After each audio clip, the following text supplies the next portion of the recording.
Ce vendredi, c'est le Bellator Paris, la ceinture bantamweight en jeu entre le seul à avoir battu Petr Yan en dehors de l'UFC, Magomed Magomedov, et le champion Patchy Mix dans un superbe combat, une superbe revanche.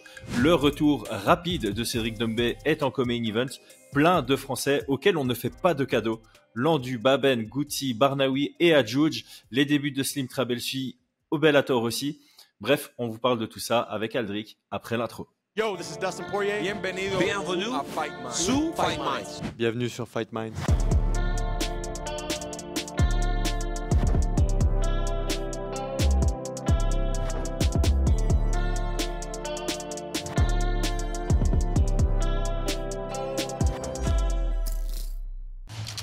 Paris sur le MMA avec Unibet. Quelle sera l'issue du combat? Une soumission? Un KO? Paris sur la prime numéro 1 avec Unibet. 100 € de bonus sur ton premier pari.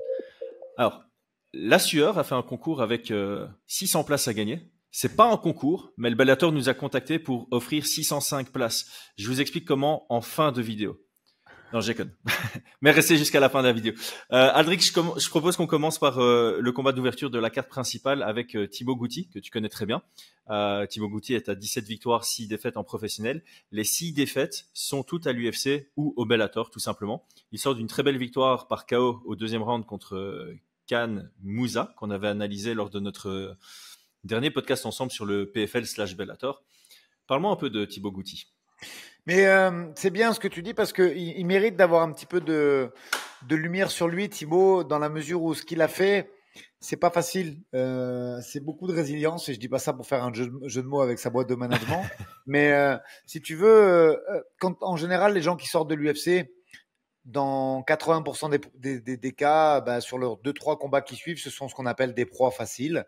Ils vendent leur service d'UFC vétéran, qui est une qualification très recherchée des gens qui veulent faire monter la carrière de leurs prospects, hein, il ne faut pas se le cacher. Et puis en général, il y a 2 ou 3 combats où ils prennent un peu de monnaie parce que ça intéresse de battre un UFC vétéran pour cocher la case, un peu comme on peut dire. Et ça se finit souvent comme ça, très objectivement. Et ce qu'a fait Thibaut, c'est remarquable dans la mesure où, après sa période UFC, il a redémarré de tout en bas, c'est-à-dire dans des galas régionaux. Du jour au lendemain, tu fréquentes les galas de l'UFC, les salles mythiques de Las Vegas et tu te retrouves dans des galas où la pesée, c'est dans un bistrot. Et je le jure que regardez sa carrière, regardez son topologie, regardez où il allait se battre à Marseille sur vraiment des petits shows et en Espagne sur des encore plus petits shows.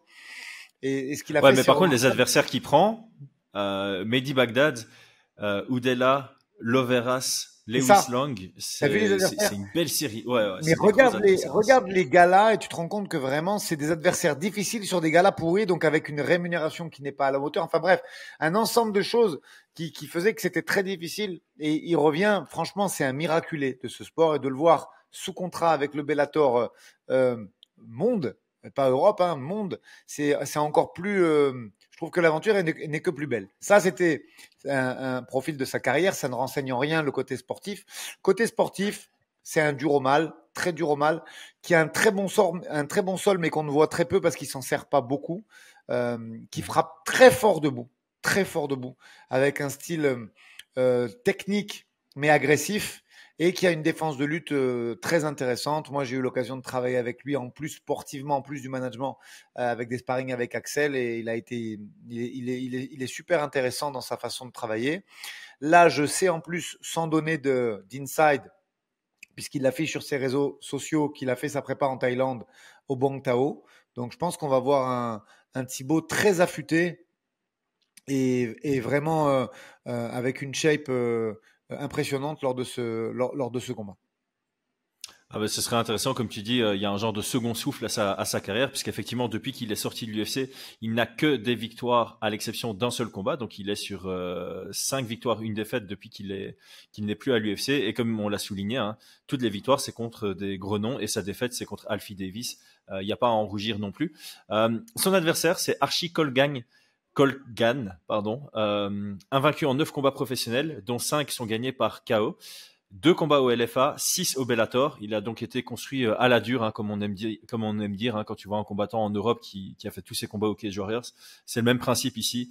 LFA, Bellator, t'as 8 combats sur 9 dans ces 2 promotions-là. C'est un client très très sérieux. Donc comme quand je disais en introduction que les Français n'ont pas de cadeaux, à l'exception de Cédric Doumbé, c'est vraiment pas une blague. La plupart des Français sont underdog dans ce combat. Est-ce que tu as un peu observé Archie Colgan? Moi, il est assez petit pour la division. Par conséquent, il travaille en pression. J'aime beaucoup ça, tu vois, les gars qui sont assez petits par rapport à leur division, qui développent un jeu à pression, ce qui empêche l'opportunité de son adversaire de désengager, ce qui leur permet de mieux gérer la distance et de mieux arriver dans une distance où eux sont capables de toucher l'adversaire. J'ai l'impression qu'il est stratège. Après, petit, pour moi, il y a 2-3 cm d'écart avec Thibaut. Hein. Thibaut, doit faire 1m78 de tête. Et je suis sûr à 99% de ce que je te dis. Et là, il est donné pour 175. Colgan, Thibaut, je le connais. Donc ça, en fait, je suis sûr qu'il fait 1m78. Colgan, il est donné pour 175. Donc, il y a pas. J'ai l'impression qu'il fait plus 173, moi, mais c'est vrai qu'il est donné à 175, mais j'ai l'impression qu'il est plus petit que ça. Hein. Mais là où tu as raison, c'est que l'image qu'il donne, il fait quand même compact dans cette cage. Hein. Ouais, clairement. Et du coup, il s'adapte à ses adversaires. Ça, c'est un truc que j'ai regardé quand j'ai regardé plusieurs de ses combats. J'ai l'impression qu'il a vraiment une stratégie, notamment son dernier hein, contre Peter Buist, très bon striker de type Dutch kickboxing. Bah, il cherche pas à rester debout contre lui, il cherche à l'amener au sol et à le contrôler au sol.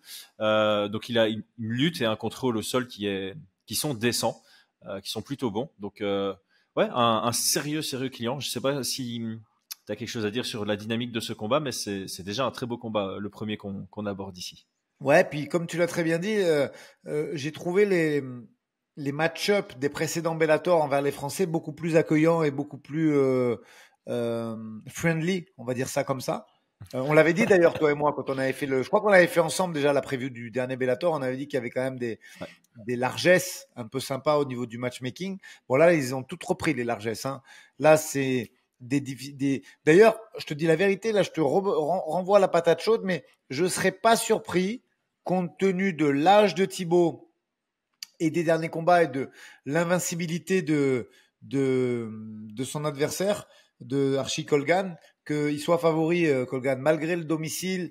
Et si tu fais une petite synthèse de LFA, Eagle FC, la petite anecdote d'ailleurs, c'est que il a fait le seul épisode du Eagle FC américain de l'organisation de feu l'organisation de Khabib. Petite anecdote. D'ailleurs, à cette époque-là, c'était toujours, et ça le restera toute la vie parce que ça n'existe plus, Mehdi Dakaev, le champion de cette catégorie. Ah ouais. Petit scoop pour nos auditeurs Fightman, rien que pour eux, Mehdi Dakaev qui sera le sparring principal d'Axel Sola pour son duel contre Dagir Imavov. Il est arrivé tout à l'heure et je suis extrêmement contente de l'avoir avec nous sur le tapis dès demain matin. Ça, c'était pour la petite anecdote. Ouh, ça doit te faire plaisir, au-delà du bienfait que ça va faire pour la préparation d'Axel, le fait de pouvoir de nouveau l'avoir sous ta tutelle, ça doit vraiment te faire chaud au cœur. Je suis content de l'apprendre. Je suis extrêmement, vraiment très content et en plus, je le fais partager avec toi, mon Chris, et les gens de Fight Mind et ça me fait très plaisir. Mais voilà, petite anecdote, mais je serais pas surpris qu'il soit favori. Si tu veux, on en parle juste après. Mais ouais, adaptabilité, physique très dense pour la catégorie. Moi, j'aime bien. Je suis comme toi, effectivement. Excusez-moi pour la prononciation, mais Peter Buist n'est pas peut-être le meilleur Buist. Ouais, on remarque en plus toi, ça tu prononces bien, toi. C'est un peu culturel avec c'est comme Genacht, hein. C'est comme Genacht. Ouais. Et en non, fait... mais je peux pas rigoler de ta prononciation parce que moi je me flanche sur tellement de noms de combattants que voilà, on va pas. Je fais des Michael Lebout des fois et pardonnez-moi, vous l'avez compris. Mais j'ai trouvé les contrôles intéressants, il met les mains où il faut. Je pense que Thibaut est quand même dans un niveau de scramble supérieur à son adversaire précédent. Cela étant, ouais, encore une fois, je me répète, mais l'âge, l'invincibilité, les match-ups et les organisations, 28-38, 10 ans d'écart. Je serais absolument pas surpris que Thibaut soit underdog sur ce combat. Et ben justement, on va faire l'exercice parce que moi, je vais pas dire que j'ai triché, j'ai préparé pour avoir l'angle des cotes de Paris aussi. Je t'avais pas dit qu'on allait balancer sous cet angle. Je te l'ai demandé juste avant le podcast si ça t'allait que en fin de chaque analyse, on voyait un peu l'angle des cotes de Paris de notre partenaire Unibet. Donc, j'ai plutôt faire.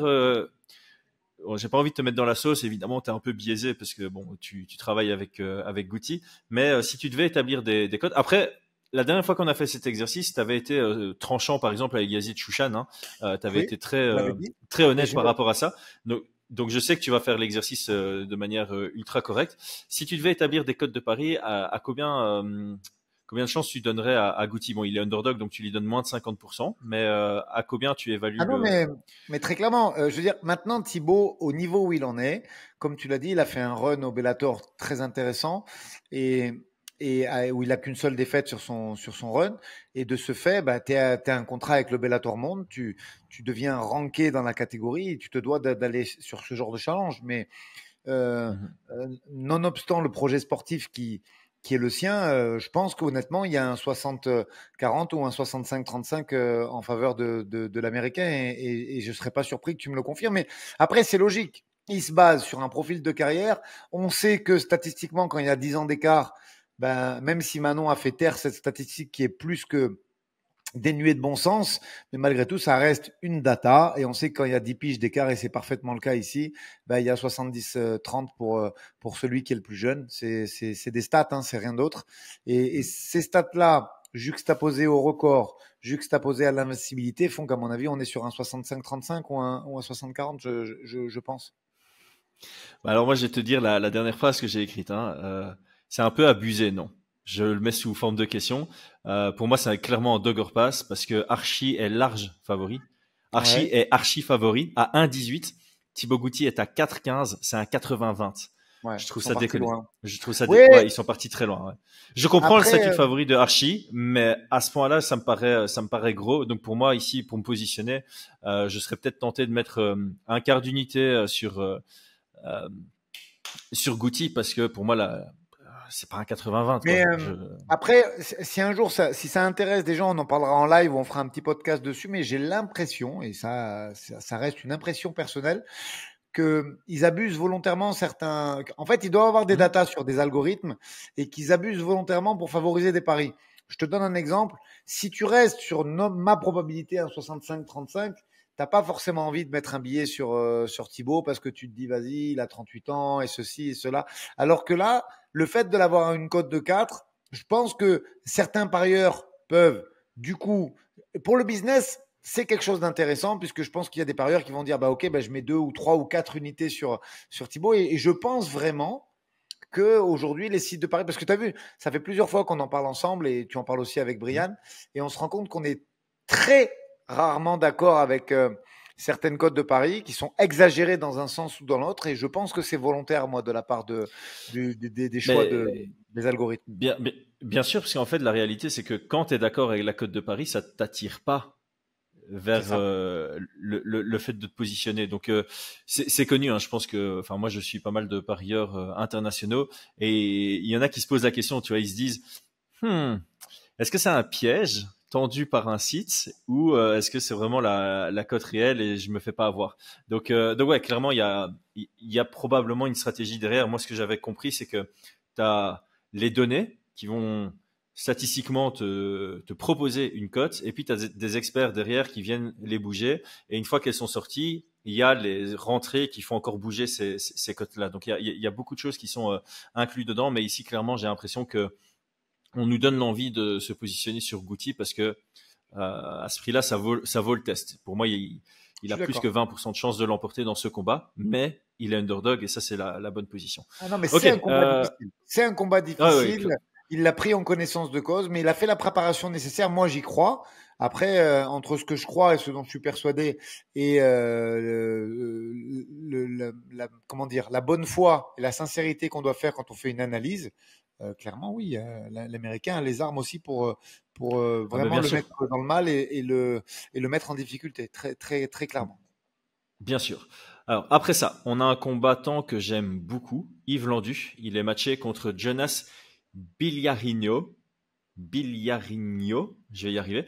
Ce Brésilien est à 11 victoires, 3 défaites, ancien challenger au titre LFA. Il a une victoire par spinning wheel kick au Dana White Contender Series à la fin du troisième round, mais malgré tout, il n'a pas signé derrière ça. Derrière ça, c'est assez particulier. Pour moi, le Yves contrat au Landu, Dana White, c'est round one. Hein. Après, si tu mets le KO dans la soirée, c'est au bon vouloir de Dana. ouais, ouais, mais dernièrement sur ces saisons-là, je trouve que Dana il signait beaucoup, beaucoup, beaucoup, et ça m'avait surpris qu'il ne lui propose pas. Et à son erreur, je trouve, parce que vraiment Bilharino, c'est un combattant divertissant, chouette à regarder, et Yves Landu aussi. Donc moi, je vois ce combat-là comme on appelle ça en anglais le sleeper de la soirée. C'est un peu le combat dont personne ne parle, mais qui pourrait vraiment faire des étincelles dans la cage, qui pourrait vraiment plaire à tous les types de fans, que ce soit les fans de techniques, de stratégie, mais surtout les fans de divertissement, de techniques un peu improbables, etc., etc. Moi, je pense que les deux vont vraiment s'amuser dans la cage. Je pense qu'il va y avoir un genre de connexion entre les deux où ils vont se dire, ah, je suis en train de kiffer mon moment. C'est deux mecs qui sont assez expérimentés, c'est deux gars qui font du MMA parce qu'ils aiment le MMA. Ils viennent pour gagner, mais ils viennent aussi parce que voilà, c'est passionnant pour eux. Et je trouve qu'il y aura une belle complémentarité entre ces deux combattants. Alors, moi, je pense que ce combat a de grandes chances d'être combat de la soirée. Pourquoi? Parce Voilà. qu'on sait que Yves, c'est un garçon spectaculaire. C'est un garçon vraiment complet, mais qui est capable de faire des actions hyper spectaculaires debout. Et son adversaire, comme tu l'as dit, tu regardes vite fait son topologie, tu visionnes ses combats, il gagne par coups de genoux sautés, il gagne avec des spinnings. Donc là, clairement, il y a deux mecs avec des mauvaises intentions qui sont capables de faire des coups réservés à l'élite du MMA mondial. C'est-à-dire que, cite-moi, des fois sur une carte, t'as pas un seul combattant qui est capable de faire un spinning kick ou un coup de genou sauté. Et là, c'est pas t'en as pas un, c'est t'en as deux et qui s'affrontent. Donc, tu vois ce que je veux dire? Donc, après, il y a la raison. Moi, si je suis brésilien, j'essaye de prendre Yves à ce jeu-là, mais j'essaye surtout de le mettre sur le dos.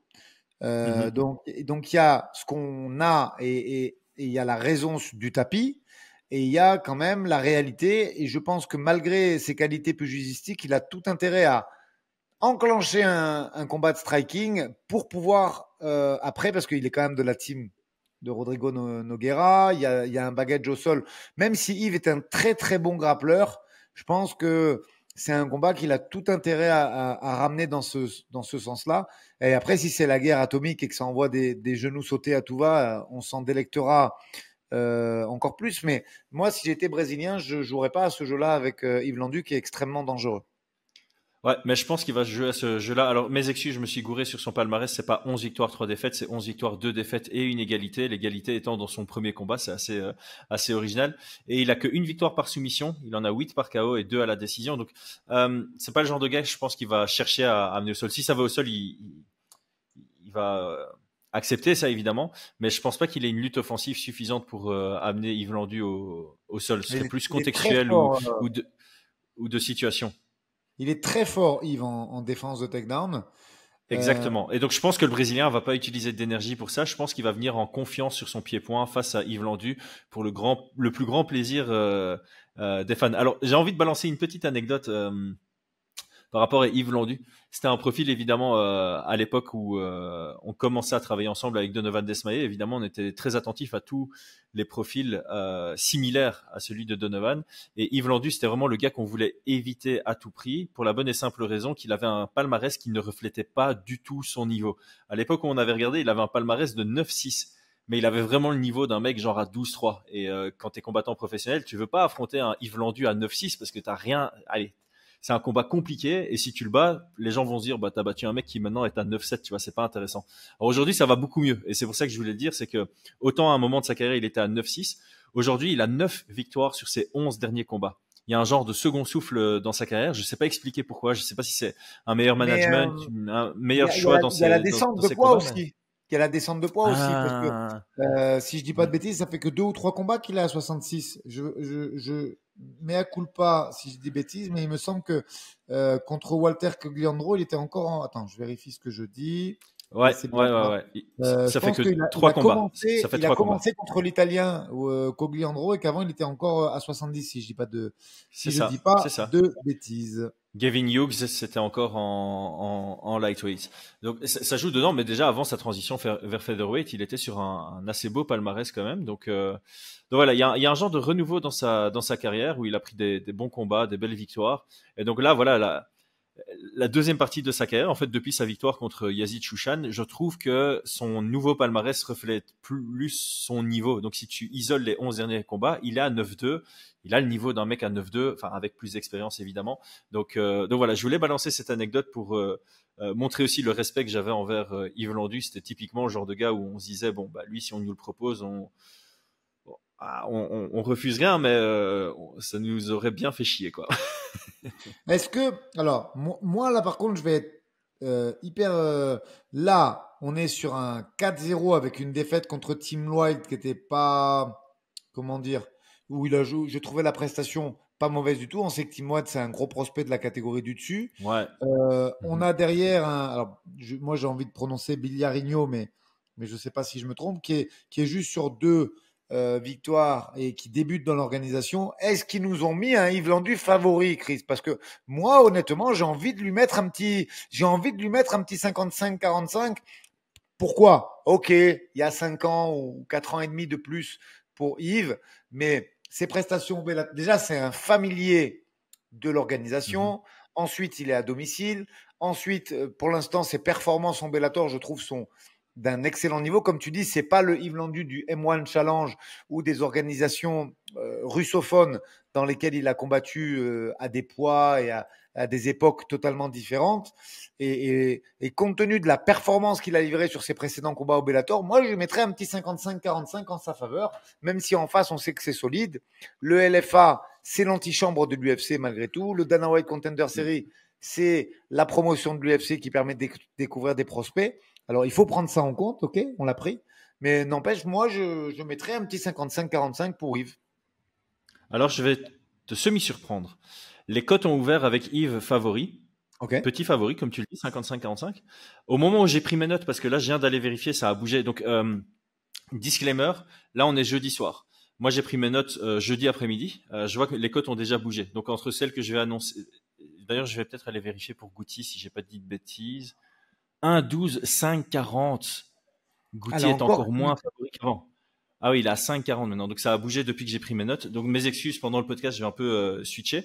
Et donc là, quand je prenais mes notes tout à l'heure, Yves Landu, ça s'était inversé. Donc il a commencé en favori 55% et il est passé à 2,08 contre 1,66 pour Jonas. C'était 55-45, donc ça s'est inversé. Mais maintenant, ça s'est encore écarté. Donc maintenant, on a Yves Landu qui est... On est parti sur le bon pronostic sportif. Après, on ne maîtrise pas le flux des paris. Donc, on est bien d'accord que d'un point de vue sportif et d'un point de vue analyse pure et algorithme, on avait un 55-45 pour Yves parce que ça s'explique.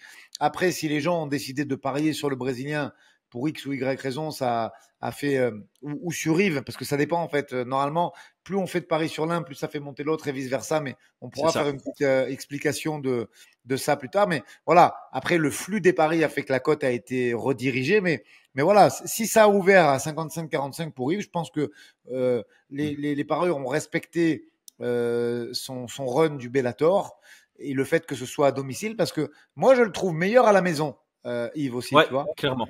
Tu vois, il y a des fighters qui performent mieux quand ils sont en milieu hostile. Moi, je trouve que Yves est plus fort quand il est à Paris dans son chez-soi, quoi, comme on dit. Ouais, et alors là, effectivement, ce qui est assez bizarre, c'est que clairement, les cotes se sont inversées et commencent à s'écarter pour les paris internationaux, parce que si tu regardes sur unibet.fr, il y a 83% des gens qui mettent sur Yves Landu. Je pense qu'évidemment, pour un Français, ça devient intéressant. Là, tu vois Yves Landu dans ce combat-ci à 2,45, de nouveau, comme pour Thibaut Goutti. Pour moi, c'est un dog or pass. Soit tu te positionnes sur Yves Landu, soit tu restes loin du combat.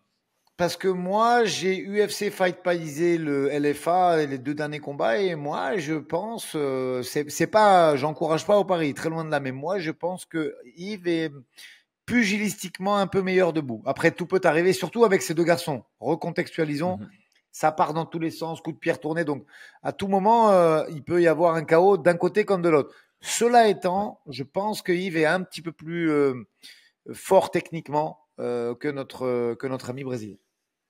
Ouais, mais je pense qu'il y a vraiment une raison d'âge. Là, c'est 33 ans contre 37 ans. À mon avis, les gens partent peut-être du principe que Yves Landu a un style qui repose beaucoup sur de l'athlétisme. Tu vois, t'as des gars dont le style ne repose pas sur de l'athlétisme. On va parler de Michael Bisping. Tu vois, Michael Bisping, bah, il est devenu champion à 39 ans parce que son style ne reposait pas spécialement sur sa vitesse, sur son coup d'œil. Voilà. Et donc, eux, plus ils ont avancé en âge, enfin, c'est pas parce qu'ils avançaient en âge qu'on considérait ça comme un facteur. Pour Yves Landu, je peux concevoir qu'on considère ça comme un facteur en se disant, ben, il va perdre en explosivité à partir d'un moment. Alors, on a fait un podcast ici avec Brian ce matin qui explique que bon, tu peux contourner ça avec des petits tricks, des petites astuces techniques pour voilà, je suis moins explosif qu'avant, mais dans mes changements de position, dans où je mets mon épaule, etc., je peux paraître plus rapide ou aussi rapide qu'avant. Je vais pas rebondir dessus pour ceux qui suivent tous nos podcasts. Vous avez compris ce que je voulais dire. Donc ici, je peux comprendre que les gens se disent bon ben on a deux gars qui vont aller à la guerre. On a un gars plus jeune. Je vais me positionner sur le gars plus jeune, quoi, tout simplement. Donc Ouais, après, j'ai pas de mal avec ça, mais du coup, ça rend la cote de Yves Landu intéressante. intéressante. Et puis, toi, tu as parlé d'un petit. Moi, je vais te faire une petite anecdote en 2 mots. Regardez le reportage sur Sean Brady, le célèbre quarterback de la NFL qui fait des meilleurs résultats à plus de 40 ans qu'il ne faisait étant jeune. Je parle de résultats de sprint et de choses comme ça. Le documentaire, je crois qu'il est sur Amazon ou Netflix. Je mets à culpa si je me suis trompé, mais sur l'une des deux plateformes. Et c'est super intéressant à regarder et on apprend beaucoup de choses. Ouais, par contre, t'es trop fan de MMA parce que t'as dit Sean Brady, je pense. C'est MMA, c'est Tom Brady. Tom Brady, ouais. T'as raison. C'est Tom Brady, ouais. On est trop matrixé par le MMA. Passons au combat suivant. On a Grégory Baben contre Costello Van Stenis. De nouveau, pas un cadeau du tout. Costello, il est très complet. 14 victoires, 3 défaites. Une victoire contre Fabian Edwards, le frère de Leon Edwards. Il est à 6-2 au Bellator. Sur ses 3 défaites, il s'est jamais fait finaliser. Du côté de Grégory Baben, évidemment, c'est l'expérience dont on va parler. 23 victoires, 11 défaites. Là, il est sur 8 victoires consécutives. Il est invaincu en 5 combats au Bellator. Dans sa carrière, 7 victoires par KO, 13 par soumission. Aussi assez complet. Mais il a 40 ans. On doit le notifier aussi. Et ses derniers adversaires ne sont pas du niveau de Costello Van Stenis. On peut dire, enfin voilà, je veux pas enlever du crédit ni quoi que ce soit à Grégory Baben. mais C'est vraiment un super bon combattant. Mais là, il prend un non, mais bien alors plus là, gros challenge que sa série de victoires sur laquelle il est. relativisons et recontextualisons encore. Là, j'aime pas utiliser le terme demi-finale mondiale, mais clairement, c'est un title contender, je pense vraiment. Ouais, ouais, Donc ouais, ouais, ouais. là, Greg Baben, il a absolument pas le choix de prendre quelqu'un d'autre et de se dire parce que là, il a quand même une chance. Là, c'est une belle chance extraordinaire, c'est de dire je fais mon title contender chez moi en France. Et ça, c'est magique. Après, je crois qu'il vient de perdre contre Douglas Nima, notre Costello. Costello, ouais. C'est fort, c'est très fort. Le combat, c'est une split contre Fabian Edwards, mais ouais, tu te rends compte quand même du niveau qu'il y a sur ce. Moi, j'aurais même pas jugé une split pour être honnête en ayant regardé le combat.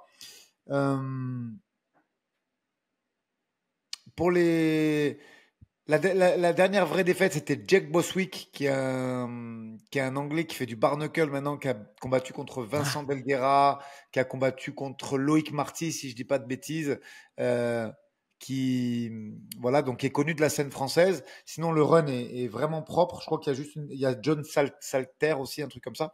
Mais Ouais. voilà, le run est propre, très haut niveau. Ça, il va beaucoup à la décision. Ça punch aussi. On a un gros gap d'âge puisqu'il y a 9 ans d'écart. Donc là, je comprends, malgré la qualité de run, clairement, Baben, depuis le RS1 jusqu'à sa signature au Bellator, il fait un run parfait. On a envie d'y croire. Après, on revient sur cette statistique des 10 ans. On revient sur la statistique.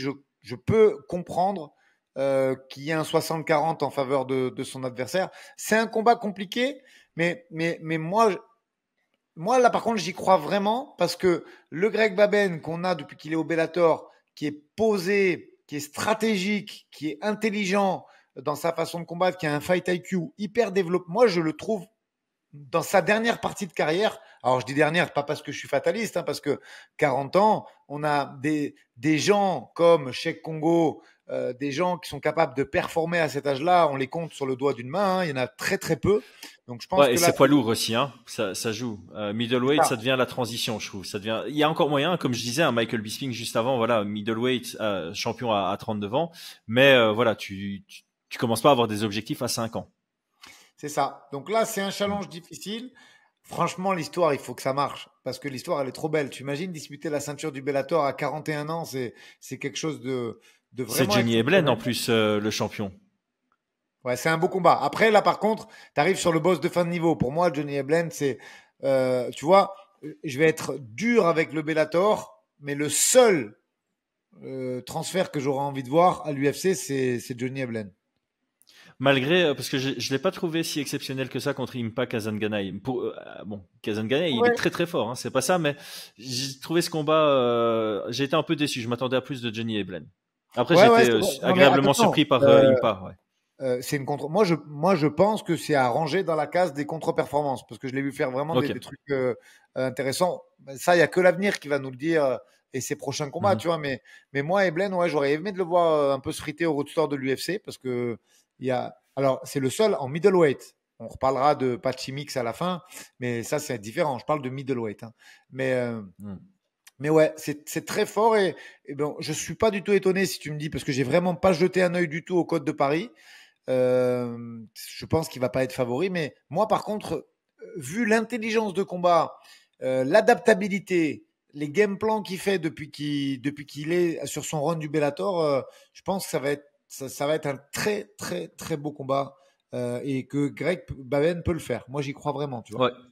Ouais. Ouais, parce que je disais voilà que c'est Lovan Steny, c'est un meilleur niveau que ses 8 derniers adversaires. C'est vrai que l'avant-dernier combat de Baben, ça a quand même été impressionnant. Il éteint très rapidement dans le premier round Shipman. C'est pas voilà, ça restait un challenge, hein. Il n'était pas favori dans ce combat, il nous a surpris. Et donc ici, par contre, j'ai un peu nuancé ce que tu as dit, hein. Je pense que Fabian Edwards, qui après sa défaite contre Johnny Eblen a gagné contre Aaron Jeffrey, il se positionne aussi comme potentiel re-challenger à la ceinture de Johnny Eblen. Donc le vainqueur de ce combat, si c'est convaincant, j'ai rajouté ça, s'il y a une victoire T'as convaincante, raison. une grosse domination à la décision ou un finish, je pense que le vainqueur ici peut se positionner comme le prochain challenger parce que c'est encore assez ouvert. Après, l'avantage de Grégory Baben ici, c'est que le Bellator a prévu de revenir en septembre à Paris, si je dis pas de bêtises. Je crois, ouais. Il m'a C'est semblé le. c'est le Bellator Champions Series. Ça lui donne peut-être un petit avantage, un argument supplémentaire. Genre, ouais, faites-moi disputer la ceinture chez moi à Paris. Je crois que le Bellator devrait le faire parce que Paris est devenu une capitale vraiment du MMA. Donc sur les codes de Paris maintenant. Attends, parce que j'ai pris mes notes, mais ça a peut-être changé depuis. Ouais, mais attends, 2,90. juste un Oh, dernier truc quand même. Je trouve que la fiche de présentation, si Baben s'impose et qu'il arrive avec un 9 0 de win streak, pardon, oui, un 9 win streak, quand tu compares avec un Costello qui a 2 défaites sur ses 5 derniers combats, bon bah, je pense que c'est plus vendeur. Après, je te rejoins. Tous ces combats un peu où on dit title contender, demi-finale mondiale, c'est vrai s'il y a la manière. ouais. On reprécise que le MMA, c'est aussi la culture de l'instant. Et s'il n'y a pas la performance qui va avec la victoire, c'est pas du football, c'est pas mathématique et tout peut changer. Je suis d'accord avec toi. Ouais, et puis t'as ce truc de Fabien Edwards, il a cette chance d'être le frère de, tu vois, et ça pèse dans la balance qu'on le veuille ou non. Bon, là je suis allé voir les cotes et je suis de nouveau surpris parce qu'elles se sont écartées. Donc au moment où j'ai pris les notes, on était à 2,90, 2,90 donc pour Baben et Ouais. 1,36 pour le Hollandais. C'était donc un 70-30, un 70-30. Là on est passé à 3,10, 1,31, donc ça s'est encore écarté. Donc on commence à tendre vers le 75-25. Et donc là de nouveau. Ça prouve une nouvelle fois que les Français, on leur fait pas de cadeau sur cette carte, Non. mais c'est de nouveau un truc où c'est intéressant uniquement de se positionner sur le Français, quoi. Moi, là, je suis en train de me laisser tenter en me disant, tu sais quoi, j'ai presque faire à l'aveugle, je vais mettre une demi-unité sur chacun des Français séparément, et en fait, s'il y en a un sur trois qui gagne, je repars gagnant, quoi. Et la probabilité qu'un des trois qu'on vient de citer l'emporte, c'est quand même assez élevé. Donc, ouais, je pense que ça pourrait être ça ma stratégie pour vendredi. Non, mais La cote de Paris est intéressante et même franchement, on n'a pas d'intérêt ni toi ni moi à vendre le Bellator, mais cette carte, elle est plaisante pour les affrontements parce que c'est pas on n'est pas sur du home friendly et en plus, il y a une vraie histoire, il y a une possibilité pour lui de faire cette ceinture. C'est un combat très difficile et, euh, et je veux dire, il y a un monde où il y a que Doumbé qui gagne. Sur les Français, tu vois. Donc c'est rare même d'avoir une carte à la maison aussi hostile. Et je trouve Ouais. à elle toute seule, elle donne envie de regarder, tu vois. Je sais pas ce que t'en penses, mais Ouais, moi je suis méga fan de cette carte. Ah, mais d'ailleurs, j'ai oublié de faire je suis bête, moi. J'ai oublié de faire la pub pour notre lien d'affiliation. Je serai aux commentaires sur DAZN vendredi. Et si vous voulez regarder cette carte parce que vous êtes excité par ce qu'on dit ou parce que c'était déjà dans vos plans mais que vous n'avez pas encore l'abonnement DAZN, rendez-vous en description. Il y a un lien pour les Français, un lien pour les Belges. Vous vous inscrivez et vous pourrez regarder ça en direct vendredi sur DAZN avec Bibi aux commentaires. Bref, mais voilà, c'est pas parce qu'on a un lien d'affiliation ou quoi. Moi, je trouve vraiment cette carte très très intéressante. C'est un beau Bellator. Je t'avoue que je suis méga surpris parce que j'ai l'impression que maintenant tous les événements à Paris sont sold out par défaut, limite que ce soit Cali ou pas. Et on va pas parler de tout ce qui entoure Cédric Doumbé, mais déjà par défaut, avant même que Cédric soit annoncé, je m'attendais à ce que cette salle soit déjà quasi sold out, tu vois, parce que il y avait Nurmagomedov qui était prévu à la base, donc j'étais assez surpris que les gens aient pas pris leur place plus tôt, parce qu'on a pas mal de Français. On avait un main event et un co-main event initialement prévu, 2 ceintures en jeu avec un Nurmagomedov et avec Pachimix. Enfin, voilà, je suis surpris que ce soit pas sold out du tout et je suis encore plus surpris. Ça fait une bonne transition avec Cédric Doumbé qui est prévu maintenant sur la carte et qui a absolument rien changé au niveau des ventes. Bon, j'en ai déjà parlé beaucoup pendant mes lives et tout. Je suis pas surpris que sa hype soit retombée, mais à ce point-là, ça me choque quand même. Bon, j'ai déjà fait une analyse en disant il s'est construit une communauté qui allait le lâcher à sa première défaite et force est de constater que c'est ce qui s'est passé. Il s'est pas construit une fanbase solide de fans assidus, de fans sportifs. Donc voilà, c'est ce qui prouve que la qualité vaut mieux que la quantité de temps en temps, mais c'est un autre débat. Ici, moi avec Brian, j'ai déjà fait une longue analyse de Cédric Doumbé contre Jalil Willis, mais je vais te laisser la plateforme ici pour dire ce que tu as à dire sur ce combat. non, mais juste pour compléter ce que tu as dit, je pense qu'il y a deux choses sur cet événement qui sont pénalisantes. J'ai l'impression, et ça n'engage que moi, que le rachat PFL Bellator a fait du bien au PFL au niveau de la vision et a fait du mal au Bellator puisque sans aller être un expert en droit des contrats, on a bien compris que le Bellator allait s'éteindre au bout d'une vingtaine de mois et au profit du PFL. Et de ce fait, je pense que ça. Moi, je pense que c'est beaucoup à cause de ça que les gens se désintéressent un petit peu maintenant de l'organisation parce qu'ils savent qu'on arrive à la fin et que ce truc-là va disparaître en fait et que du coup, ça te laisse que les aficionados. Et pareil pour ce main event, il n'y a pas Nurma parce que Nurma, il vend quand même de son nom et Pachimix. Je pense que il faut être un peu pointu quand même, même si pour moi c'est un des meilleurs au monde et je rêverais de le voir à l'UFC.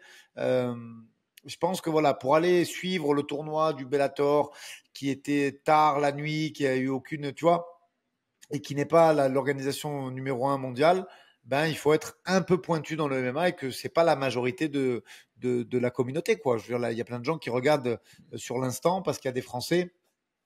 Et pareil pour Doumbé. Avant de parler du côté sportif, je pense que il a réuni une communauté, mais malgré lui, parce qu'il ne mérite pas ça, une communauté toxique qui effectivement s'est désintéressée. Mais je pense que le problème majeur, c'est l'opposition. Je pense qu'il excelle, Cédric, dans les chocs franco-français de par sa façon de vendre les combats. Parce que souvent, les gens disent oui, tu l'aimes pas, mais j'ai rien contre lui, moi. Et je trouve ses vidéos marrantes et je trouve sa façon de vendre les combats novatrice, avant-gardiste et intéressante. Et je le pense sincèrement. Là, on a vu que depuis sa défaite, est-ce que c'est la défaite ou est-ce que c'est la manière? Je me suis jamais exprimé sur la défaite et je vais dire ce que je pense sincèrement et c'est pas un tacle. Je pense qu'il est sorti du combat, moi. Voilà, c'est mon avis. Et c'est dans le respect de l'athlète Cédric Doumbé, encore une fois. Et je crache pas du tout sur lui. Je le respecte beaucoup et j'espère qu'il va va faire une très bonne performance vendredi soir. Mais je pense que quand tu en es à te dire que tu as une écharde qui te gêne le gros orteil, je pense qu'en fait, il était sorti du combat. Peut-être par le niveau de fatigue, peut-être par l'opposition qui était plus dure que ce qu'il pensait, et que du coup, il s'est laissé, il a écouté la petite voix dans la tête que beaucoup de combattants entendent et qui sont passés dans la cage savent de quoi je parle, qui te dit mais qu'est-ce que je fais là et qui a envie de mettre un terme à ça. Voilà, c'est un avis qui est pas du tout une critique. Encore une fois, je m'étais jamais exprimé sur le combat contre Baki et je trouve maladroit d'ailleurs. Je crois que c'est Dan Hardy qui a un peu parlé de ça chez Ariel Helwani. Helwani. Et je trouvais ça maladroit parce que malgré tout, c'est le matchmaker de l'organisation pilote, le PFL, et que Cédric Doumbé fait partie de cet orga et tiré sur l'ambulance. Des stars de cet orga, ouais. Ça, ben oui. Et j'ai pas Qui trouvé plus ça est. exceptionnel. J'ai pas trouvé ça exceptionnel et pas très. Je pense que c'était pas judicieux. Non, Maintenant, attends, parce que c'est toujours intéressant de faire des petites digressions. Donc effectivement, il y a un truc que tu as dit qui est important. C'est vrai que j'ai dit qu'il s'est créé une communauté toxique qu'il a lâché à sa première défaite. Effectivement, il mérite pas ça. C'est important de préciser. bien Sa sûr. carrière en kickboxing est exceptionnelle et je pense sincèrement qu'il respecte le sport qu'est le MMA et donc il mériterait plus de support. Maintenant, effectivement. Euh, Depuis qu'il a commencé le MMA, j'ai l'impression qu'il est juste une fois allé au RMC Fighter Club et c'est le seul moment où il s'est adressé à un public de vrais fans MMA. Le reste du temps, il s'est adressé à un public qui est pas spécialement fan de MMA. Donc voilà, s'il y a peut-être une leçon à tirer dans sa communication, selon moi, c'est ça, c'est de passer un peu plus de temps sur des médias plus spécialisés MMA pour se garantir justement une communauté plus adapté au sport qu'il fait. Bref, maintenant que ça c'est dit et la digression sur Dan Hardy, je suis entièrement d'accord avec toi. Je trouvais bizarre cette communication par rapport au rôle de Dan Hardy. Alors encore une fois, j'adore l'honnêteté intellectuelle, donc pour ça respect à Dan Hardy de dire exactement ce qu'il pense. Mais à un moment, je voyais pas ce qu'il avait à gagner à dire ça. T'as presque l'impression que c'était pour lui-même se mettre en avant en disant ouais, moi j'ai fait un sparring, j'ai aussi une écharde et ça m'a rien fait. J'ai une fois combattu avec mon pouce disloqué C'est ça. contre Anthony Johnson Rumble et j'ai continué le combat. Et il va pas. Bon, Non, j'ai mais pas tu envie de dire peux il va plus pas. faire de carrière parce que c'est pas sa faute. Il a un problème au cœur et donc je suis ultra triste pour lui. Ça a dû être une période très difficile pour Dan Hardy de raccrocher les gants contre sa volonté. Hein. Pour ceux qui savent pas, c'est vraiment médicalement qu'il a dû arrêter. Ceci étant dit, ouais, cette communication était maladroite de Dan Hardy. J'ai beaucoup de respect pour lui. J'avais dit dans mon live, j'ai pas envie de cracher sur lui, mais maintenant que tu balances le sujet, voilà, c'est clairement maladroit. Après, si la question est venue sur lui et qu'il a répondu, enfin, on connaît hein, les Non, mais aléas du quand direct, t'es on le, sait ce que c'est toi et moi, donc voilà. quand tu es le visage d'une organisation et son ambassadeur, tu peux pas tirer sur des locomotives et des stars. Et c'est pour ça que je dis que c'était maladroit. Et pour revenir à Doumbé, vu le nombre de combats en kickboxing au Glory qu'a fait ce mec, je veux dire, c'est pas comme si c'est un influenceur qui arrive, qui fait son premier combat et qui quitte pour une écharde. Là, tu laisses entendre que ce mec-là n'a rien dans le sac. Doumbé, on peut pas dire ça. Et moi, c'est pour ça que Non. je t'ai proposé cette thèse qui est la mienne, en te disant que pour qu'il aille écouter euh, et terminer le combat sur ça et qu'il se rende compte que ça le gêne, c'est que pour X ou Y raison, il en est sorti du combat. Il n'y a que lui qui sait. C'est pas Ouais, c'est ça. Solid Il y a que lui UFC, qui sait. c'est que lui sait. Et lui sait pourquoi il est sorti. Et voilà, et ce sera intéressant de voir si un jour il s'exprime dessus et d'écouter. Moi, j'écouterai en tout cas attentivement si un jour il nous délivre des explications sur ça. Et voilà, et après, il n'y a pas. Voilà, si tu es sorti du combat, tu es sorti du combat. Il y en a qui sortent du combat pour des coups dans les parties et qui font semblant de s'arrêter. Et on le sait très bien qu'ils ont fait semblant et ça choque personne. Donc, il ne faut pas non plus lui jeter la pierre pendant 110 ans. Là, il se remet en selle contre un Jared Willis qui est Jalil pardon, Willis. qui est d'un niveau quand même qui est pas mal. Attention, il reste actif. Je crois qu'il a 3 combats en 2023, si je dis pas de bêtises. Non, 2 en 2023, parce qu'il y en a un qui est annulé contre Rustam Kabilov, que j'aurais bien aimé voir, parce que là, par contre, c'est Ouais, solide, Kabilov, tu vois. ouais. C'est solide. Kura Magomedov, j'en ai parlé il n'y a pas très très longtemps, je ne sais plus pour quelle X ou Y raison, mais c'est très solide et ça n'a pas duré un round. Voilà, je pense pas malgré qui c'est qui a dit ça? C'est le binôme de DC qui a dit qu'il allait se faire emmener au sol, Cédric, et être finalisé. Je sais plus. Je crois que c'est sur le podcast de Cormier, ouais. Et que c'est Chael Sonnen qui a dit ça. Je crois. Je mets des guillemets. Moi, j'ai entendu Willis qui a dit ça. Willis a dit, je vais l'amener au sol, je vais le Ouais. soumettre. Mais il me semble que ça a été corroboré par Chael Sonnen, cette histoire. Je suis pas sûr à 100%, mais il faut vérifier. Il me semble l'avoir entendu. Après, moi, j'y crois pas du tout. Je pense que Cédric, quand même, si il est dans le combat, parce que moi, par contre, j'ai encore une fois témoigné mon respect envers Cédric, mais je ne suis pas du tout, j'ai pas d'inside pour le clan Doumbé, je ne sais pas, même si j'aime beaucoup Mehdi Hotman. Et voilà, si son mindset n'a pas changé suite à cette défaite, si il s'est préparé convenablement, je pense qu'il a largement avec ce qu'il nous a montré contre Baïsangour, les armes tant au sol qu'en scramble qu'en défense de takedown pour laisser ce combat dans la dimension du striking et ne faire qu'une bouchée de Jalil Willy, c'est pas Jarel, j'ai encore écorché les noms, excusez-moi.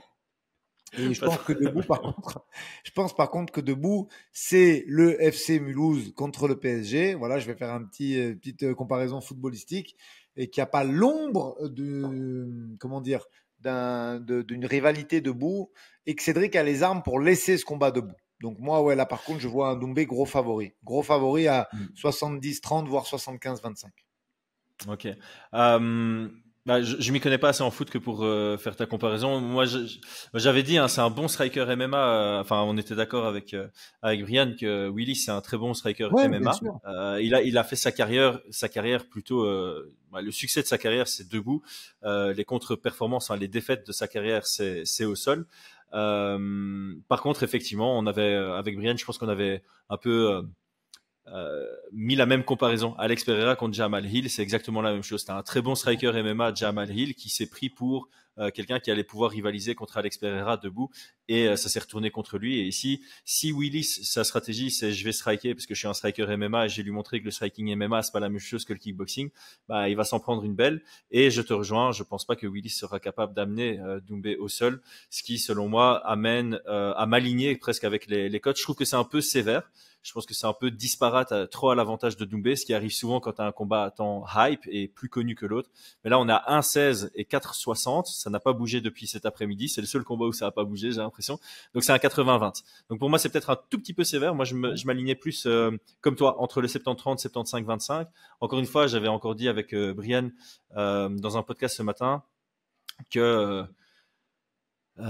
c'est intéressant quand des analystes disent que c'est plus serré que les cotes parce que ça met un peu de respect et de crédit sur ta victoire. Parce que si tu dis c'est un 90 et que tu gagnes, ben les gens vont dire bah ouais, t'étais ultra favori, évidemment que tu devais gagner. Donc ici, le fait qu'on veuille rapprocher les cotes, c'est aussi pour dire, enfin c'est un chouette message pour Doumbé. C'est si tu gagnes, c'était pas contre n'importe qui. Et là, clairement, Willis, c'est pas un mauvais combattant du tout. C'est juste que d'un point de vue style, c'est très adapté à Cédric Doumbé. Ce qui, moi, et c'est ma dernière question sur ce combat par rapport à toi, parce que tu as mis des si, tu vois. Si Cédric se remet à fond en MMA, etc. Moi, j'ai l'impression que ce combat est l'indicateur que Cédric va prendre cette carrière MMA le plus au sérieux que possible. Il communique plus sur les réseaux, ce qui selon moi est un indicateur de j'ai plus envie de mettre d'énergie et de temps sur les réseaux, j'ai envie de mettre cette énergie et ce temps sur ma préparation. J'ai envie de prendre un combat rapidement pour oublier ce qui s'est passé contre Baki, pour me relancer sur mes objectifs sportifs et un peu oublier ce qui est l'humour sur YouTube. Alors c'est une hypothèse, mais moi je pense que c'est un très très bon indicateur pour nous les fans de MMA. On va avoir un Doumbé qui prend encore plus, parce que j'ai pas envie de dire, jusqu'à présent il a vraiment pris cette carrière MMA au sérieux, mais les réseaux c'est énergivore, c'est chronophage, c'est anxiogène. Le fait qu'il s'en sépare, qu'il s'en écarte vraisemblablement en tout cas, je crois qu'on va avoir un nouveau visage. Même s'il n'y a pas eu beaucoup de temps entre Baki et ce combat, je pense qu'on va avoir un nouveau Cédric Doumbé qui va vraiment nous faire une belle performance. Ouais, peut-être un peu attentiste au premier round, mais ça va être une belle performance. Non, mais je te rejoins. On a envie de croire en ça parce que, encore une fois, moi, j'ai rien contre lui. Après, je sais que, bon, c'est pas une défaite. C'est pas comme si tu prenais un KO, une grosse soumission. Il faut quand même la recontextualiser, mais elle peut laisser. C'est une défaite qui peut laisser comment dire, des traces quand même parce que, comme tu l'as dit très justement, elle est récente et il y a une grosse désillusion derrière ça et ça recombat vite. Donc vu le laps de temps c'est pour ça que j'ai mis quelques guillemets. Et je te cache pas que s'il y a un Cédric qui a pas pris Baki et qui reste sur sa hype habituelle, je mets un 90-10 sur ce combat, vraiment sans aucun scrupule. Ouais. Là, je mets des guillemets parce que c'est vite, c'est peut-être trop vite. Est-ce qu'il est reparti à l'entraînement immédiatement ou est-ce que mentalement il avait besoin de temps pour digérer? Donc il y a des si quand même. Et j'espère que la seule chose que j'espère, c'est que je lui souhaite qu'il y ait un KO. Mais pour répondre à nos interrogations, ce serait bien que ce KO il soit deuxième ou troisième, tu vois, que ça permette de voir exactement. des choses, tu vois. Voilà. Parce que si c'est KO en 20 secondes, c'est pas, on n'aura rien vu parce qu'on sait pas comment il s'est repris en main, comment il a travaillé, comme tu me dis. Est-ce qu'il a vraiment, si c'est de dire, je laisse les réseaux sociaux de côté, je me focus à fond sur ma carrière, je bosse avec mon staff et je prends ça à fond. Alors là, bah, magnifique. Et on veut voir la suite. Après, si c'est, je mets KO en 10 secondes et ça a répondu à aucune question, bah, c'est un peu dommage. Mais écoute, moi, je lui souhaite vraiment de gagner ce combat. Il y a une différence de niveau. Il y a, à mon avis, un Jalil Willis qui va essayer de l'amener au sol parce que je pense qu'il est pas si con, le gars. Et que, vu le niveau stratosphérique de bout, il va pas jouer à ça. Après, Jamal, il l'a fait, mais on s'en doutait. Il l'a fait. On s'en doutait qu'il allait le faire contre Pereira. Lui, il a plus de bouteilles. Je pense s'il a pris ce combat, c'est qu'il pense qu'il peut le faire. Après, de cette manière-là, en plus, je pense. Ouais. Après, je te dis, je sais pas, parce que ils ont vraiment pris un poseur de câble quand même au début pour. Et quand je dis poseur de câble, c'est pas une blague, parce que je sais que t'aimes bien les blagues rigolotes, mais c'est pas une blague rigolote. C'est un mec qui travaille, qui pose du câble, je crois, fibre. Derek Anderson, tu dis. Ouais. Donc, s'ils ont choisi ce mec-là au départ, est-ce que c'est parce que le clan Doumbé était conscient qu'il y a une mauvaise prépa ou pas de prépa et qu'il voulait vraiment un combat pour relancer? Il y a des questions, il y a des interrogations. On sait pas. Ouais. Ouais, vas-y, dis. Moi, je pense que ce soit Derek Anderson ou Jalil Willis, ce qu'ils ont réussi à trouver, c'est un combattant signé au Bellator, d'un point de vue style favorable, largement favorable à Cédric Doumbé, et d'un point de vue sur papier, marketable. Derek Anderson, il avait battu Bren Primus dans sa carrière. Loin. Ouais, mais tu vois, d'un point de vue communication, tu sais faire beaucoup de choses. Tu vois, t'as les gens qui vont se renseigner à fond et eux, ils vont savoir. Et puis t'as les gens qui vont pas trop se renseigner, ils vont pas savoir que Derek Anderson, il avait plus combattu depuis 3 ans. Puisqu'il avait plusieurs arguments, Derek Anderson. Est-ce qu'il était passé par l'UFC? Il est passé par l'UFC sans gagner, c'était ça? Non. Je me rappelle. Non, mais on aurait pu dire. On aurait pu dire, 17-4, c'est un beau palmarès. On aurait pu dire 13e combat au Bellator, dont 8 victoires au Bellator. Enfin, tu vois, il y avait des manières de vendre. Il y avait une feuille. Je suis d'accord avec toi. Tu vois ce que je veux dire? C'est quelqu'un que tu peux vendre. Tu peux vendre son profil en disant, bah, c'est un challenge sportif, alors que ça l'est pas vraiment parce que d'un point de vue style, c'était à son avantage. C'est ça que je veux dire. Ils ont trouvé deux profils, Jalil Willis et Derek Anderson, qui sont favorables d'un point de vue style à Cédric Doumbé, mais on peut pas critiquer leur carrière en tant que combattant, que ce soit Derek Anderson et encore moins Jalil Willis, je trouve. Après, je préfère Willis quand même. Honnêtement, sportivement, il va répondre quand même à plus de questions sur son état de forme, son degré de motivation et de quelle façon il a surmonté ce combat un peu compliqué contre Baïsangour. Donc, ça va permettre. Voilà, là au moins, on a un vrai combattant. On n'a pas un mec qui a fait un arrêt de carrière et qui travaille sur un chantier tous les matins. On a un mec qui a été actif, même s'il sort d'un KO. Il a combattu 2 fois en 2023, il a combattu 3 fois en 2022. Donc voilà, il est up to date et on va voir un petit peu comment Cédric a surmonté ce petit accrochage d'il y a quelques semaines. Ouais, réponse vendredi. Et donc finalement, on va encore parler de ce combat après le main event, mais ici on est au main event. On a Magomedov contre Pachimix, le rematch. Pachimix l'avait étranglé en 2022.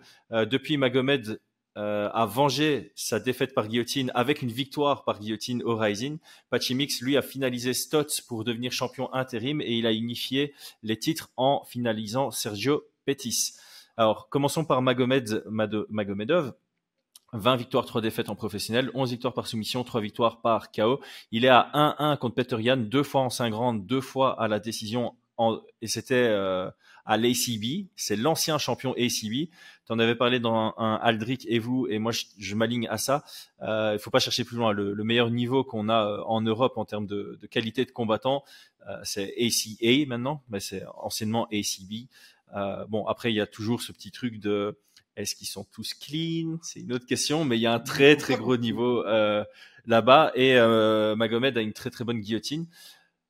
Comment est-ce que tu décrirais ce combattant? Non, mais je entièrement d'accord avec toi. Et pareil, un prospect qui est passé sur ma route, puisqu'il a malheureusement croisé la route de Miguel Haro, il a poncé Dean Garnett aussi, qui est énorme, très fort. Je crois qu'il vient de signer au PFL d'ailleurs, si je dis pas de bêtises, après être passé par l'Hexagone et avoir battu Miguel.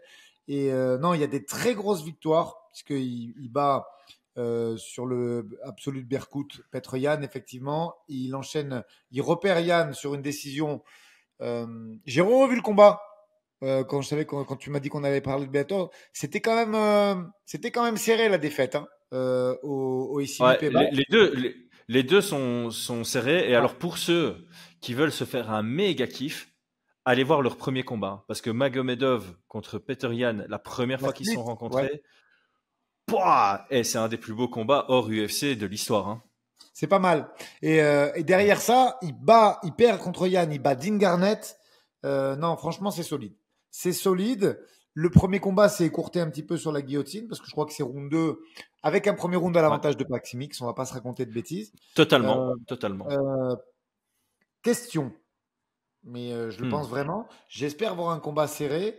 Mais est-ce que Paximix, c'est le meilleur bantamweight de l'histoire, enfin de up to date UFC aujourd'hui? Ouais, non, UFC compris. Alors là, ah ouais, je vais loin, mais moi je le trouve sur son run du tournoi du Bellator, sur Petit, sur Stott, sur Magomedov, sur Horiguchi et Gallagher. Ah, je le trouve très fort. Il est très très très fort. Il est très bon gaucher, un grappleur d'exception, vraiment d'exception. Meilleur bantamweight, je pense pas. Non, mais ça se discute. T'as pas envie de le voir quand même. T'as vu? Il est clairement top 5 mondial. Il est clairement top 5 mondial. Et dans une grosse division comme bantamweight. Hein. Pourquoi je mets des guillemets? Parce que la défaite d'Archuleta, elle m'a déçu quand même. Même si c'est un peu plus vieille, même si elle est un petit peu plus vieille, je mets des guillemets. Et je te jure, Chris, que s'il n'y a pas la défaite contre Archuleta, qui n'a pas lieu d'être, qu'est-ce qui s'est passé? On ne sait pas. On va pas rentrer dans le drama, mais j'ai cru comprendre que, comment dire? Moi, tout ce que je sais, c'est que Brian est meilleur lutteur que Archuleta. Ça on le sait aujourd'hui, et il fallait le glisser dans le podcast. Mais reprenons quand même sur le sujet de Paximix. Non, mais je trouve que. Alors là, je vais faire un peu. C'est pas du drama ou des croustilles. Hein, tu sais que je déteste ça, mais je trouve que Paximix, depuis qu'il est avec Tatiana Suarez, c'est encore plus clean au niveau de sa vie d'athlète et tout, et je trouve que ça performe encore mieux. Ça, c'est un avis. Je savais pas qu'ils étaient ensemble. Du coup, question, elle a rien à voir, mais est-ce qu'il y a Dr Andy Galpin derrière lui aussi? Parce que je sais que Dr Andy Galpin s'occupe de la préparation physique de Tatiana Suarez. Moi, c'est une très bonne question. C'est une très bonne question. Le préparateur physique que je respecte le plus. Il a une approche scientifique absolument exceptionnelle sur tout ce qui est prépa physique et même nutrition. Même s'il délègue ça pas mal, il a une vraie connaissance là-dedans. Donc je me demande s'il a intégré. Il faudra se renseigner là-dessus parce que clairement, on en parle tout le temps. L'entourage. Je vois très bien de qui tu veux parler en plus, et c'est vrai que je me suis pas intéressé à ça, mais c'est très juste ce que tu dis. Et je trouve que depuis qu'il est avec Suarez, il est plus focus sur le sport en général, et donc d'autant plus fort. Donc j'ouvre le débat. S'il y en a qui veulent nous répondre en commentaire, on pourra même en parler sur un autre de cette division Bantam. Mais je le trouve extrêmement performant. Il est à 30 ans. Il est à son gap complet. Franchement, les gens minimisent la chance qu'on a que le Bellator le fasse descendre, parce que c'est une star quand même du truc, tu vois. Le bantamweight, c'est une des meilleures divisions, selon moi, la meilleure division actuelle du moment. Donc, le fait de pouvoir dire Paximix c'est potentiellement le numéro 1, ou en tout cas, clairement, dans le top 5 mondial, ça en dit long. Et maintenant, juste pendant que tu parlais, j'étais en train de me dire, imagine si on avait eu l'occasion, parce que maintenant, Sterling est monté en featherweight, mais Sterling contre Mix, ça aurait été un combat absolument splendide. D'autant plus que Paximix il a une victoire par-dessus le F-stretch. et Sterling aussi. Et moi, c'est une soumission que je surkiffe. Donc, ouais, je m'en souviens parce que j'avais vu ça après un combat de Brian. On était au Cage Warriors et on regardait ça avec les commentateurs du Cage Warriors. Le commentateur du Cage Warriors, c'est moi. On avait sauté en même temps en disant il attaque le soulevé stretch. Ouais, je me souviens bien de ça. Donc on a vraiment de la chance d'avoir ce combat Non, à Paris. Ils nous ont amené un très beau combat et pareil, le problème, c'est ce que je te dis, c'est que les gens ne se rendent pas compte de la chance d'avoir ce mec-là. Ouais, mais vraiment, tu vois, là, si je dois faire un transfert Bellator UFC, je me pose même pas la question, c'est pas Chimix. Mais ouais, sans direct. aucune hésitation. Sauf si tu m'enlèves Sandhagen. Alors là, je m'y oppose.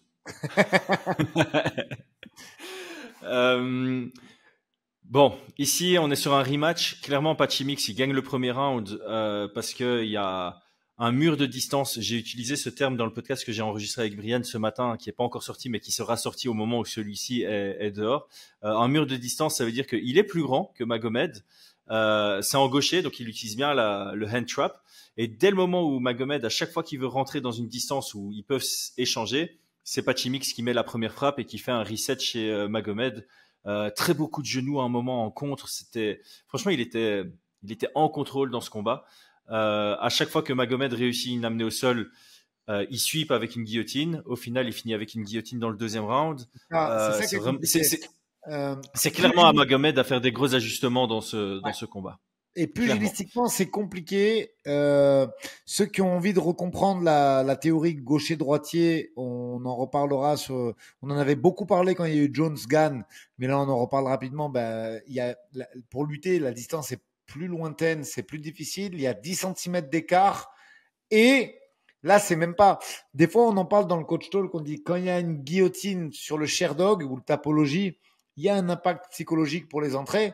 Mais là, c'est pire que ça. C'est-à-dire que là, c'est pas, il y a une guillotine déjà, s'il y en a plusieurs sur le record de Pachimix, mais en plus, il lui a déjà fait. Donc, il y a un impact psychologique qui est important.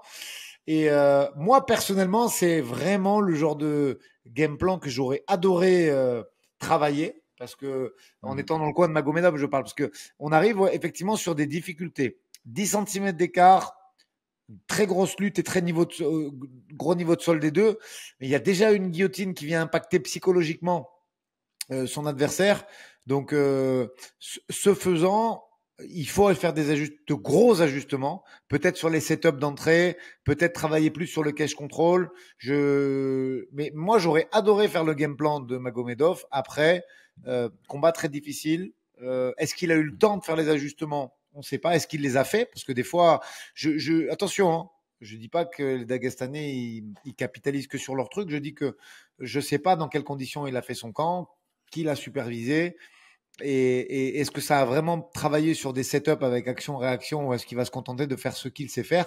Si il fait ce qu'il sait faire, 65-35 mix. J'aime bien. Ouais. Alors pour info, 5 victoires par guillotine du côté de Magomedov dans sa carrière, 4 victoires par guillotine du côté de Pachimix. Donc deux très bons en guillotine. Et comme on le dit souvent, généralement quand tu es fort offensivement, tu connais les détails pour défendre. Mais là, celle de Pachimix, il l'a endormi. Il l'a endormi avec sa guillotine. Comment il recalibre pour plus avoir le bras pour venir chercher le high elbow, c'était… Comme je dis, c'est un grappleur d'exception. Franchement, quand ça va au sol avec Pachimix, c'est juste un kiff de pouvoir voir ça. Donc ici, on est sur 1,31. Attends, je vais voir si ça n'a pas changé. Au moment où j'ai pris mes notes, c'est 1,31 et 3. 10. C'est resté comme ça. Donc on est sur un 70-30. On se dirige vers un 75-25. Ils sont vraiment bons tous les deux, mais leur premier combat, c'était assez récent. Et comme tu dis, il y a beaucoup d'ajustements du côté de Magomedov pour pouvoir ennuyer Pachimix de ce qu'on a vu du premier combat. Du premier combat, Pachimix était vraiment à l'aise. Ça reflétait un 75-25. Et donc, je vois pas pourquoi on devrait changer ça, en fait. Clairement, il y a des ajustements. Magomed, il shoot de très loin, sa tête sur l'extérieur. C'est vrai qu'en garde ouverte, tu vas plus souvent chercher la single avec la tête sur l'intérieur. Là, il cherchait plutôt des doubles très loin avec sa tête sur l'extérieur. Donc, il a laissé des opportunités. Après, Pachimix, même si tu shootes à l'intérieur sur lui, il va t'attaquer cette guillotine. Donc, c'est juste à quel point il est bon. Mais donc, on est assez aligné sur qui est favori et pourquoi. Ouais. Bon, après, t'as vu, je sais pas ce que t'en penses, mais je trouve que c'est un match-up, un main event, pardon, osé de la part du Bellator parce que on sait que c'est pas forcément. T'as Doumbé avant qui devrait montrer du striking, mais il n'est pas sûr du tout que ce combat soit une masterclass debout, tu vois. Ça peut vraiment, il peut y avoir du scramble et nous on va se régaler, hein. Mais ça peut être un combat qui se passe avec beaucoup de séquences de préhension aussi. Mais en fait, si ça va au sol, ça va d'office être le méga kiff entre eux deux, vraiment. Et si ça reste debout, je crois que si ça reflète un peu ce qui s'est passé dans le premier combat, c'était pas désagréable. Il y avait pas beaucoup de volume parce que Pachimix va plutôt se positionner comme un contreur, mais dès le moment où il perd un peu patience, il va juste taper ta main avant, envoyer un low kick avant. Il va te chercher, tu vois. Il va dire, ok, ben tu sais quoi? Si tu m'attaques pas, moi je marque mes points parce que j'ai une meilleure gestion de la distance que toi. Et donc toi, au moment où tu vas être frustré, tu vas surengager et c'est là où je vais te connecter en contre. Et c'est pour ça qu'il est. Il y a un argument à faire sur Pachimix. C'est vraiment le mec hors UFC qui peut faire des gros dégâts dans le haut de sa division à l'UFC si un jour il y signe. Mais l'UFC n'est pas super intéressé par les petites divisions, donc je suis pas certain qu'ils vont pousser pour avoir ce genre de profil. Bon, on a fait un très très long podcast. Je propose qu'on passe très vite en revue. Ou juste qu'on souligne parce qu'il mérite de la lumière. On a les débuts de Slim Trabelsi sur la carte. On est évidemment très allez, moi je suis très excité de voir ces débuts là. Il est invaincu, 6 victoires, 0 défaites. Il affronte quelqu'un de pas mal, hein, Louis Sutherland qui est à 6-2, un Écossais. On a Mansour Barnaoui sur la carte aussi contre Yusuke Yachi qui a 26-13. Ici, je t'avoue que moi, Mansour, je suis un peu moins intéressé. Ces deux derniers combats me montrent que bah voilà, il a déjà passé le prime de sa carrière. Ses meilleurs résultats sont derrière lui. Je le vois pas rebondir. C'est pas un manque de respect envers lui, mais je pense qu'il nous a déjà offert le meilleur de lui-même. Donc j'ai pas un gros attrait pour ce combat. Il pourrait me surprendre et dès que ça va au sol avec Mansour Barnaoui, c'est toujours un kiff à regarder. Mais pour moi, voilà, le meilleur est passé. Donc c'est pas le gars que je vais suivre de très près. Et puis évidemment, on a Azael Adjouj qui est en premier combat de la carte. Ça, c'est pour vous dire le niveau du Bellator Paris qui nous offre. On a Azael Adjouj en combat d'ouverture, de prélims, pas combat d'ouverture de main card. Le tout premier combat de la soirée, c'est Azael Adjouj. C'est pour dire, c'est vraiment, c'est génial. Alors, je te rejoins. Alors, il faut parler. Désolé, on a fait un long podcast avec Chris, on a essayé d'analyser ça très bien, on dépasse l'heure, c'est bientôt fini. Je vous parle d'Azael en dernier pour clôturer. Juste avant, Trabelsi, pareil, alors c'est pas un phénomène qu'il prend, c'est pas un top contender, mais voilà, il prend un mec solide, il fait ses débuts au Bellator et j'espère pour lui que on va le voir très loin dans cette organisation. Il n'a pas combattu depuis longtemps, donc hâte de voir les progrès qui ont été les siens. Et puis je crois qu'il s'entraîne aux États-Unis aussi maintenant, et donc hâte de voir ses progrès. Ça, c'est pour Trabelsi, on ne développe pas plus. Je suis mitigé sur. Pour moi, Barnaoui, c'est deux solutions. Je vais être encore pire que toi. Ou il est rincé, et ça enlève en rien le respect et le top fighter que ça a été, puisque pour moi, ça a été le mec le plus fort qu'on ait eu en lightweight dans les années 2015 et un petit peu après. Ou c'était le ring rust, parce qu'on m'enlèvera pas de la tête que ça existe, le ring rust, et c'est très important, et qu'il va avoir besoin de plus de temps pour se remettre dans le move, et que là, voilà, l'Italien qu'il a eu au début était très bien parce que c'était un grappleur. Derrière, il y a 2 énormes combats avec Primus. Derrière, c'était trop tôt. Et là, on va voir si, effectivement, alors j'aime pas le terme rincé, mais c'était juste pour interpeller les gens en fin de podcast, mais où ça repart bien et c'était le ring rust et il y a besoin de réglage et on peut un petit peu relancer la locomotive Barnaoui, on y croit un petit peu, ou ben c'est fini. Et clairement, là, s'il n'y a pas une performance contre un japonais qui est pas mauvais, hein, qui avait battu Takanori Gomi sur le Rising GP pour information. Donc c'est quand même pas, même si c'est des Japonais qui combattent souvent, il y a des défaites, c'est solide en face. Et si il y a un Mansour qui est démotivé ou qui est rincé, ça va perdre clairement. Donc à regarder. Un tout petit mot sur Imam Shafi, le Dagestanais que j'avais vu moi à l'UAE, que je trouve très fort, qui est invaincu et qui et qui est un prospect pour moi de la division et qui fait partie de l'équipe de Khabib, Aliyev Imam Shafi. Donc à voir, très très bon prospect. Alors je soutiens le MMA féminin, mais Ashpenlad, rien à fiche, complet. Elle a performé pas à l'UFC, Elle est partie pour aller au PFL et là, elle est sur cette carte. Je sais même pas pourquoi et on n'en parle pas. Et Azael n'a pas combattu depuis septembre. Avec Azael, ce qui est intéressant, c'est de voir les progrès qui sont les siens. Moi, j'ai un affect. Hein. C'est pas mon gars, mais je l'ai coaché en équipe de France de MMA amateur. J'ai beaucoup d'affect pour lui. On parle sur les réseaux sociaux et en privé. Et moi, quand ça fait longtemps qu'il n'a pas combattu, et là c'est le cas puisqu'on est quoi? On est à presque 7 mois. Ce qui m'intéresse de voir, c'est les progrès qu'il a effectués parce que il est intelligent, il sait dans quoi il doit progresser, il sait dans quoi il doit faire évoluer son jeu. Et c'est très intéressant de voir quels sont ses progrès sur les 7 derniers mois.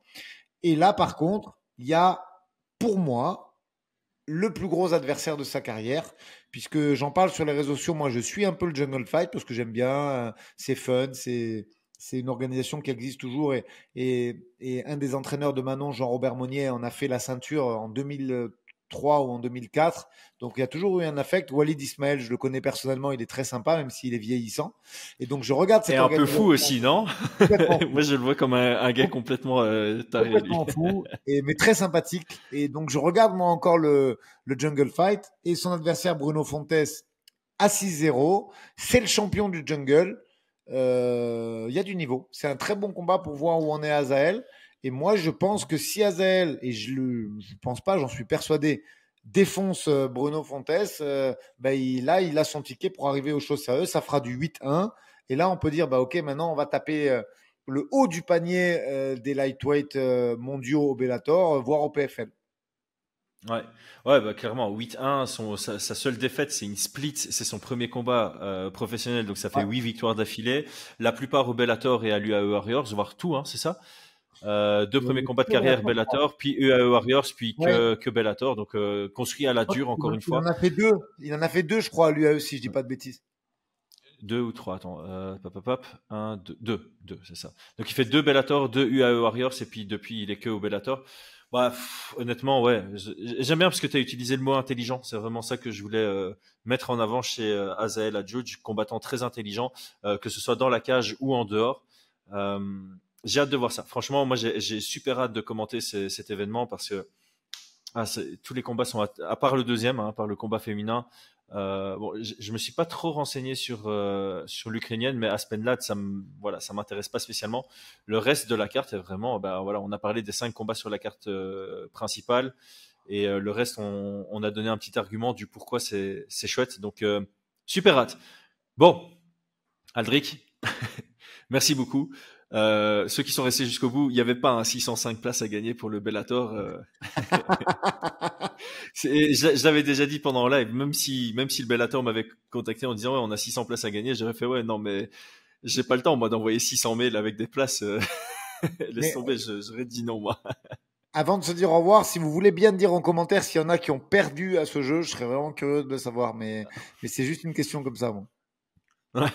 Ouais, c'est vrai que ça pose question. Il faut 600 participants qui sont prêts à venir à Paris, tout simplement, parce que je le disais, il y a probablement des gens qui ont retweet juste pour dire il y a 600 places à gagner, haha. Et du coup, ils voulaient pas participer, mais ils ont peut-être été considérés dans le jeu parce que c'est un travail monstre qu'a fait la Sueur. Franchement, là, il faut le souligner. Faire ça, c'est un travail monstre de la part de la Sueur. D'aller vérifier qui a participé, de sélectionner les vainqueurs, de leur envoyer des... Après, je sais pas s'ils envoient par mail ou s'ils ont fait un système automatique, mais même si tu fais un système automatique, tu dois... c'est quand même malheureux d'en arriver là. Je comprends pas pourquoi ces places ne sont pas vendues. J'espère que les combattants seront respectés, qu'il y aura un peu de monde quand même, parce que la carte est vraiment magnifique. Mais je vais dire un truc, moi c'est un choix bizarre du Bellator parce que honnêtement tu offres ça à tes plus gros sponsors, tu contactes quelques sociétés parisiennes en disant tu contactes des grosses sociétés, tu vois, des multinationales ou des grosses sociétés qui ont 1000 employés, et tu dis je vous donne 50 places, vous donnez ça à vos employés, ça se sait pas ou ça se sait peu. Ici tout le monde est au courant que ça a flop, tu vois, c'est pas d'un point de vue image que ça renvoie, c'est pas top. Je vais te faire une blague française pour clôturer le podcast. Mais alors, quand je dis française, c'est juste la rêve que tu peux ne pas avoir parce que tu es belge. Mais je pense que il y avait un seul choix pire que celui-là, c'était de mettre les places sur Groupon. Mais je pense que tu peux pas. Ah oui, t'as la ref, donc voilà. Si tu rigoles, c'est que t'as la ref. En fait, Groupon, c'est un genre de site à la con où tu peux avoir toujours des discounts dans un restaurant ou des discounts dans un truc. Et en fait, les gens, ils s'abonnent à ça pour avoir des plans. Et voilà. Et je pense que t'as raison. Le pire choix, à part celui-là, c'était de mettre les places en vente sur Groupon. Et ils l'ont fait. Et effectivement, je pense qu'un peu plus de discrétion, ou même de le donner à des jeunes ou à des clubs d'arts martiaux, où il y avait plein de solutions qui permettaient de remplir ce stade pour que les combattants soient quand même considérés. C'est horrible de combattre dans une salle vide. Et donc voilà, j'espère qu'au moins il y aura du monde pour soutenir et crier pour ces Français qui ont vraiment. On va laisser de côté Azael et le reste, mais sinon les mecs qui sont en main card. Et si on fait une victoire et des défaites, c'est possible. Hein. Donc il y a du suspense, il y a une carte très serrée et il y a Chris au commentaire. J'ai l'impression qu'il habite chez moi parce que à chaque fois que je mets un truc à la télé, c'est Chris qui commente. Mais voilà, il faut regarder cette carte parce qu'elle est vraiment sous-cotée. Clairement. Bah, c'est une bonne façon de terminer le podcast. Vraiment, elle est sous-cotée et le Bellator nous a pas payé pour faire ce genre de podcast. Il y a d'autres promoteurs de plus petites promotions. 500 € et on vous fait un podcast comme celui-ci sur votre canal. Ah, la mauvaise blague de fin. Je vais couper avant. Non, je coupe jamais avant. Allez, Aldric, merci beaucoup. Tout le monde, bonne journée, bonne soirée. Ciao, ciao. Ouais.